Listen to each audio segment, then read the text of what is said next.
Hey everybody, it is September 26, 2020, and I have an article here that is just, it just proves that them sending all the children back to school was the plan in the first place. That was the plan to try to, so-called spread this, virus, which we know it's not spreading that. It's just the flu. They needed the flu to get spread like it does every year, the colds to get spread, same thing.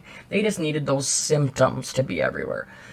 And then look, here's your, the kids are already back at school, children are already, talking to their friends, playing sports, doing all this stuff, and you have articles like this coming out from Health 24. This is from August 26th. Children are silent spreaders of CV19 virus, new research suggests. A comprehensive study of CV19 pediatrics patients paints a different picture to a previous research suggesting that children are unlikely to catch or spread SARS-CoV-2. Says, in a comprehensive study of CV19 pandemic, patients by the Massachusetts General Hospital and Mass General Hospital for Children in the United States, researchers in the study found that children may play a larger role in community transmission of the virus than initially thought. Now that isn't, I'm not saying, oh look, the kids are spreading CV. No, I'm saying the kids are spreading what they always do. The flu, the cold, etc., right? Which that's what they need. Like I said, they need the symptoms, okay? They need you to think you have it. Says the research team analyzed the viral load immune response of hyperinflammation in 192 pediatric patients between the ages of 0 and 22. Ages of 0, geez, oh Pete, so they're, it just irritates me when they're always testing all this stuff on kids. Their paper was published in the Journal of Pediatrics. So see, look, it's like they can just say what they want one day, right? They can just say, oh, children aren't spreaders, right? That's all we heard. Oh, they don't get it, and then they won't, they're very less likely to spread it. I showed you that just in my video 2 days ago, and now they come right out and then say this.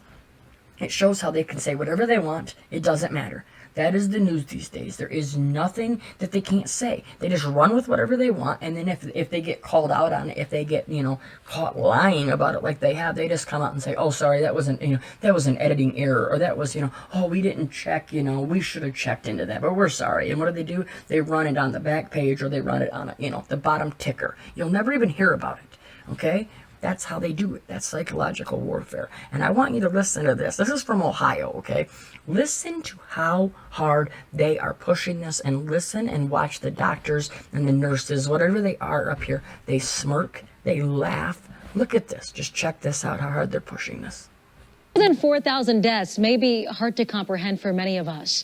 So we asked senior medical correspondent Monica Robbins to put this into perspective for us.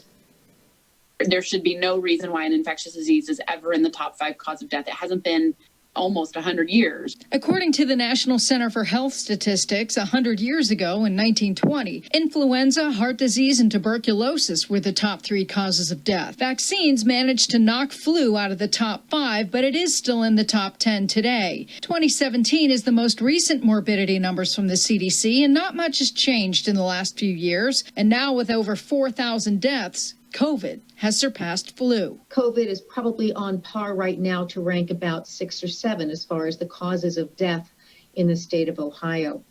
It could rise if we're not careful.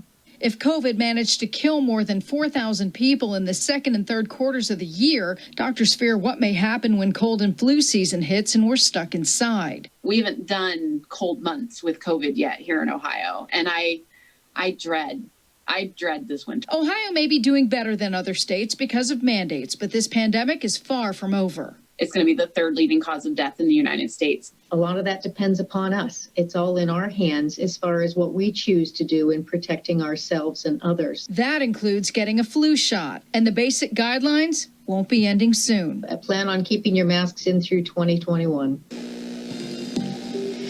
Now, Dr. Edwards is really concerned about kids considering strep, croup, RSV, and flu season are right around the corner. She's already treated a child with croup and COVID. And Laura, she says it's the worst thing she's ever seen. So there's another reason to keep adhering to those protocols that are the best weapon to limit the spread of the disease. I just spoke with 2 doctors and they said the same thing. Monica, thank you. Can you believe how bad that was?